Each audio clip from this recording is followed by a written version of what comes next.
Now we will discuss the new economic policy 1991 LPG, that is liberalization, privatization and globalization.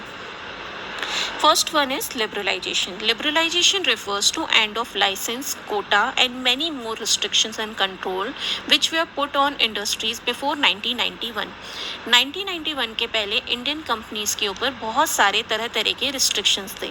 Licence राज चलता था उस time पे. हर तरह की कंपनीज को अलग अलग चीज़ों के लिए अलग अलग तरीके के लाइसेंस लेने पड़ते थे कुछ भी काम करने से पहले.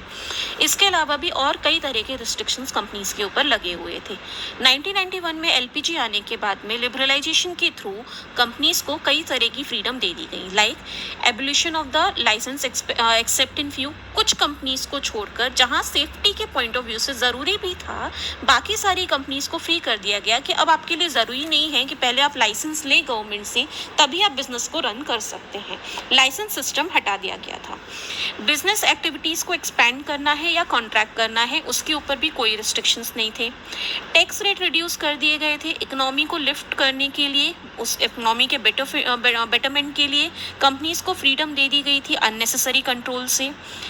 इंपोर्ट और एक्सपोर्ट को भी लिबरल किया गया था, ईजी किया गया था. Easy in simplifying the procedure to attract the foreign capital in India. India में फॉरेन कैपिटल को अट्रैक्ट करने के लिए उसकी प्रोसेस को भी सिंप्लीफाई किया गया था. गुड्स एंड सर्विसेज के मूवमेंट में फ्रीडम आ गई थी और गुड्स एंड सर्विसेज के प्राइसेस को फिक्स करने में भी कंप्लीट फ्रीडम कंपनीज को प्रोवाइड की गई थी. Next point is privatization. Privatization refers to giving greater role to private sector and reducing the role of the public sector. Privatization का मतलब क्या है कि प्राइवेट सेक्टर के रोल को बढ़ाना और पब्लिक सेक्टर के रोल को कम करना. बेसिकली इसके लिए 3 स्टेप्स लिए थे गवर्नमेंट ने. सबसे पहला disinvestment of public sector, that is transfer of public sector to private sector. ऐसी कंपनीज जो अच्छे से सक्सेसफुली रन कर रही हैं, जिन्हें बंद करने की ज़रूरत नहीं है, बट हाँ गवर्नमेंट का इंटरफेरेंस उसमें रहे ये भी ज़रूरी नहीं है, तो गवर्नमेंट ने उसमें डिसइन्वेस्टमेंट किया था. डिसइन्वेस्टमेंट मतलब गवर्नमेंट ने उन पब्लिक सेक्टर इंटरप्राइजेस को प्राइवेट सेक्टर को ट्रांसफ़र कर दिया था, सेल आउट कर दिया था. Next point is setting up of Board of Industrial and Financial Reconstruction, that is BIFR. This board was set up to revise and close sick units in public enterprises suffering losses. ये board क्यों construct किया गया था, इसका काम क्या था कि पब्लिक सेक्टर में वो कंपनीज जो बहुत ही ज़्यादा लॉस सफ़र कर रही हैं, जिनका कुछ नहीं हो सकता, उनको आइडेंटिफाई करें और उनको बंद करें. Third point, dilution of the stake of the government.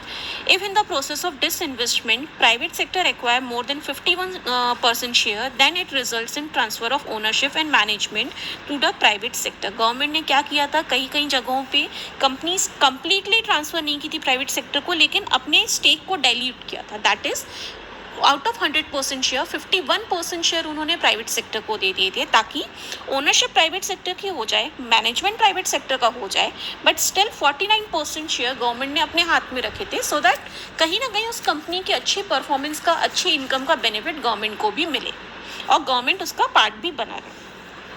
Next point is globalization. It refers to integration of various economies of world.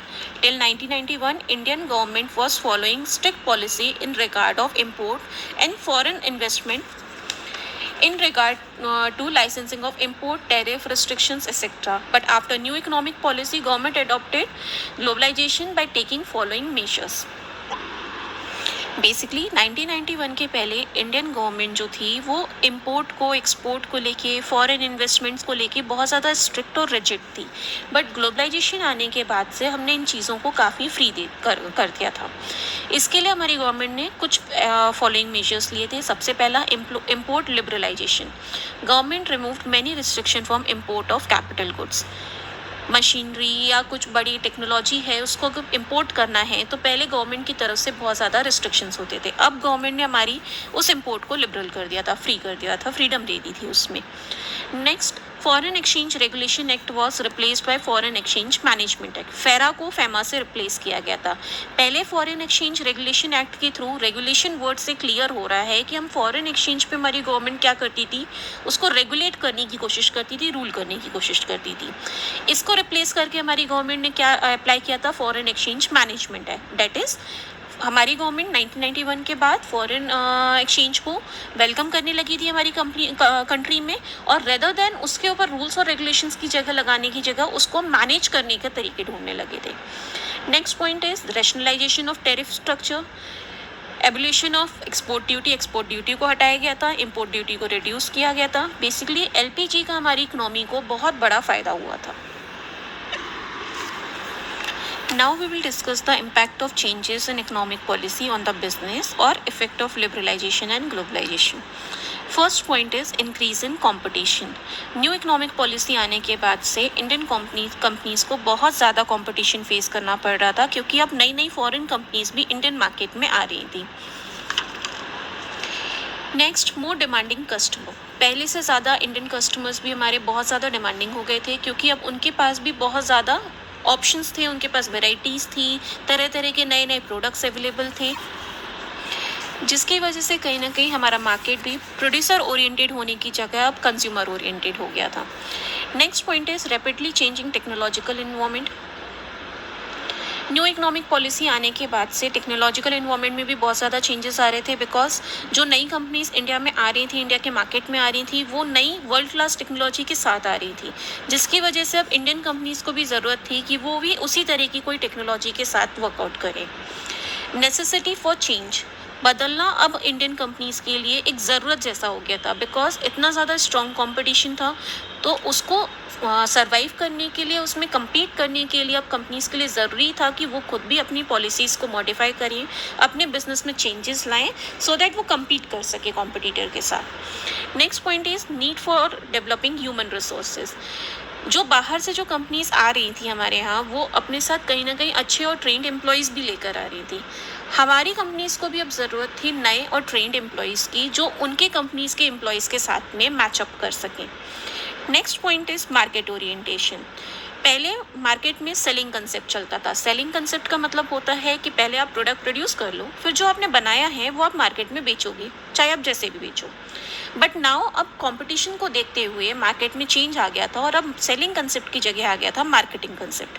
Marketing concept का मतलब होता है कि पहले प्लानिंग करो, पहले मार्केट को रिसर्च करो, समझो कि कस्टमर को क्या चाहिए है, और फिर प्रोडक्ट को कस्टमर की नीड के हिसाब से डिज़ाइन करो, सो दैट कस्टमर उसको ईजिली एक्सेप्ट करे मार्केट में. Next point is loss of budgetary support to public sector. पहले 1991 के पहले क्या होता था, पब्लिक सेक्टर को गवर्नमेंट बजट में से फंड प्रोवाइड करती थी, और पब्लिक सेक्टर उसी पैसे को यूज़ करके काम करता था. बट 1991 के बाद ये सपोर्ट हटा दिया गया था. अब पब्लिक सेक्टर को खुद से ही सर्वाइव करना था, जो रिसोर्सेज उनके पास हैं उसी से उनको अर्न करना था, सो दैट वो कंटिन्यूसली रन कर सके अपने बिजनेस को. अदरवाइज ऐसी कंपनीज जो रन नहीं कर पा रही थी, उनमें गवर्नमेंट डिसइन्वेस्टमेंट कर रही थी. Next point is export a matter of survival. Globalisation की वजह से हमारी इंडियन कंपनीज बहुत ज़्यादा कंपटीशन फेस कर रही थी. ऑल्सो जब नई कंपनीज इंडियन मार्केट में आ गई थी, तो कहीं ना कहीं इंडियन मार्केट में से शेयर भी उन्होंने ले लिया था. तो अब हमारी कंपनीज के लिए भी एक्सपोर्ट जो था वो एक सर्वाइवल जैसी ज़रूरत बन गया था, बिकॉज अगर वो एक्सपोर्ट नहीं करेंगे, वो भी बाहर के मार्केट शेयर को अगर कवर अप नहीं करेंगे, तो ऑलरेडी एक तो उनके कंट्री में उनका अपना जो शेयर मार्केट है वो पहले से कम हो गया है, बिकॉज उसमें जगह किसने ले ली है, फॉरेन कंपनीज में. तो अब हमारी इंडियन कंपनीज के लिए भी क्या बचा था कि वो भी सेम प्रोसेस में इन्वॉल्व हों, और वो अपने प्रोडक्ट को बाहर जाके बेचें.